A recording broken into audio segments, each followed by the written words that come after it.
Hello, welcome to Traditional Medicine Podcast with your host, Cara Lovick. This is the first episode ever, and I'm really excited after going to Guitar Center and picking up everything I needed, and then also just doing a bunch of other stuff. So I really wanted to talk about something sooner than later, so I got to work. For those of you just tuning in, let me tell you a little bit about the podcast and what you can expect. We're going to be talking about traditional indigenous medicines of Peru. So that includes Amazonian and high Andean Kiro healing modalities. To tell you a little bit about myself, I have been volunteering for healers for about 9 years. All kinds of healers, but half of that time, probably more, I've been working with Amazonian healers and now high Andean healers. So that is what this podcast is all about. The first episode is going to be why holistic-minded therapists should work with traditional indigenous healers when they're offering energy healing or spiritual services to their clients. I have 4 really good reasons, if you're a therapist out there and you're tuning in, that I really want you to consider. And the first one is,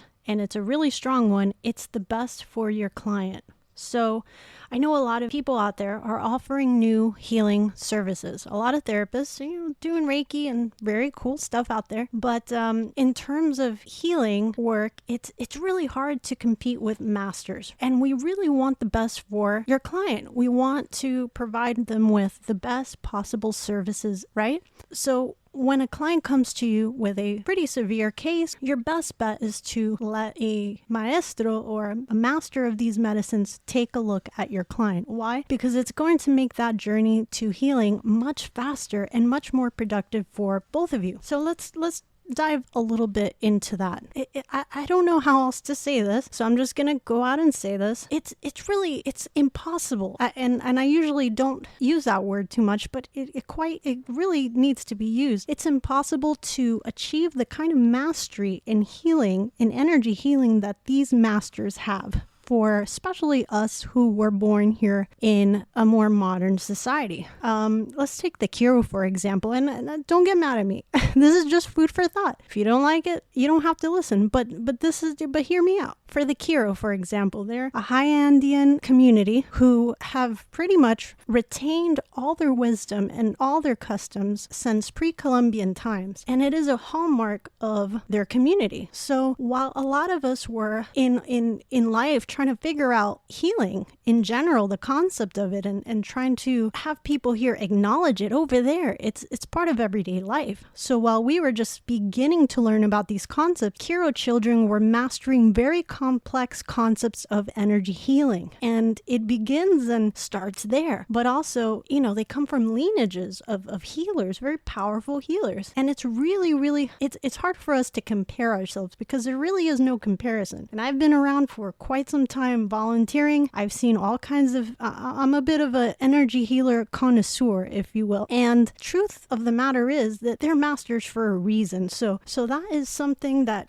we really should consider. I have a story I kind of wanted to share. And like I said, I'm an energy healer connoisseur. I've tried all kinds of stuff, volunteered for all kinds of healers, just to get a glimpse of this world and really understand it, get a foundation going. And one day I decided, this was later on in my journey, to go on an app called Clubhouse. And they were doing free Reiki sessions and free Akashic record reading. And I thought, wow, that sounds really cool, because I had heard of it and I wasn't too familiar. And I was kind of like, okay, I really got to check this out. So I went into the group and I was listening to the person that was doing the reading. And I was like, wow, okay, this is pretty cool. And I kind of guinea pigged myself into the whole thing just to see what it was about, because I'm a good sport. And things felt okay. I felt the energy. There was definitely things going on. And I thought it went well. I'm like, well, that was a cool experience. Morning after, I could feel I had delays in my field, or atrasos, which I'll do a podcast episode on that alone. But I had delays in my field, and I said, oh no, this is not good.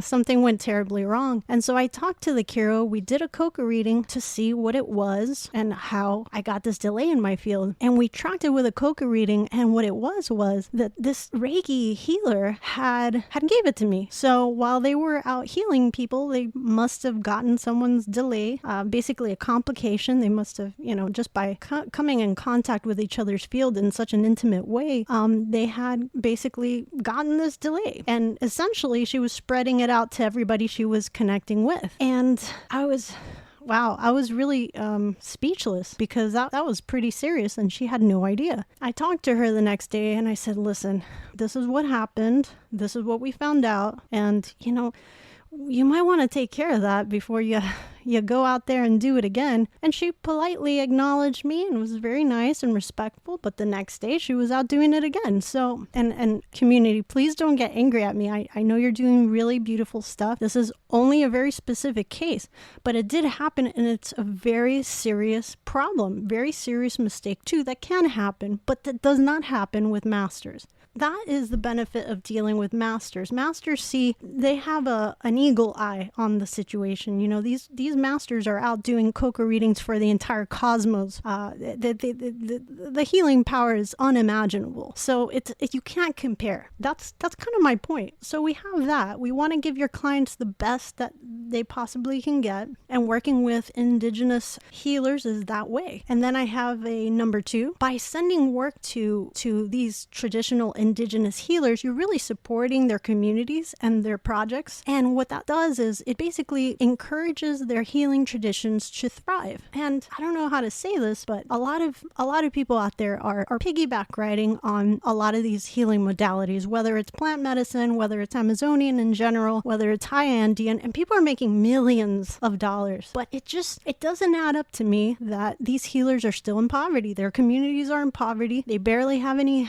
schools on their reservation, and it's just simply not fair. So when we give them a space in the world of healing, we are honoring them, and we're also basically having better foresight to help ourselves in the future, because we want these healing traditions to be here for generations to come. But they're going to struggle to be there, especially with climate change, by the way, if we don't support them. So that's number 2. You definitely want to work with them because you want to make sure that they're still there, because we need them desperately. Number 3, and this goes back to a little bit of what I had mentioned, but we help prevent exploitation from happening in the healing world regarding traditional Indigenous healers. And this happens all the time, by the way. As somebody who has been volunteering for a lot of healers, I know the business end, and I know what's going on behind closed doors, right?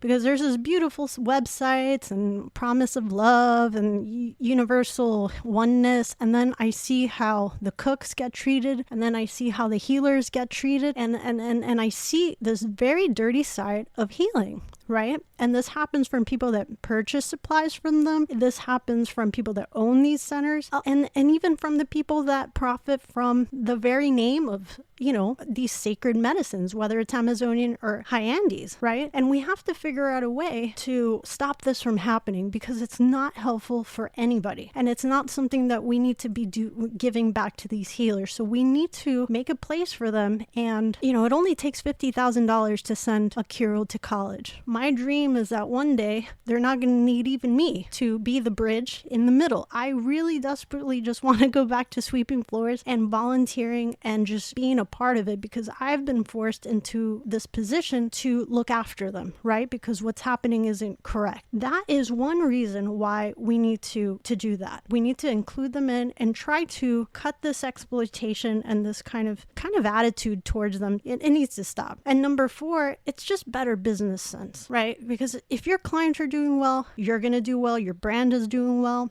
These healers and their communities are doing well. That means that we have access to them in the future. I mean, it's just a sustainable way of going about business. And I'll give you an example. I came across someone who had really bad fentanyl addiction, really bad. And his girlfriend came to me and tried everything. He went to a therapist who was very open-minded, but couldn't help him. So he only did like maybe 4 or 5 sessions before leaving. Then he tried a center. That didn't work. And then it just came to me. And he came here and I told the Kiro, hey, listen, this is what's going on. We did a coca reading. We figured out what was going on. I pitched in with some Campbell healing sessions. The Kiro did their thing, and that's it. His addiction was alleviated 75% after the first session that we had done. And if his first therapist would have been, for example, open to working with me, the Kiro, the project that we have going on, he would have kept his client, because his client client would have been like, whoa, now I can move into rebuilding my life. Now I can move into other topics that I just couldn't get a hold of because this addiction was really in the way. And I've seen it over and over and over and over. Working with our project, Traditional Medicine, we can help you alleviate these obstacles, right? That your client's going through, and that's getting in the way to you really maximizing what you could do for them as well. We want to make sure that you're doing well. We want to make sure that your clients are doing well, and everybody can win. There's a space for everybody. And that's kind of what I wanted to talk to you guys about. If you were listening in, if any of this made sense to you, go on our Instagram. If you want to hear about anything in particular, I'm always open to hearing suggestions for topics. And if you're a therapist out there, get in contact. Definitely get in contact. We'd love to work with you. We think that integrative medicine is the future, and we'd love to hear back from you. So thank you so much for tuning in. This is our very first podcast, and I'm really excited to continuing. Join in if you want to talk a little bit about traditional indigenous medicines of the Amazon and the high Andes. I'll be around. Thank you so much for tuning in.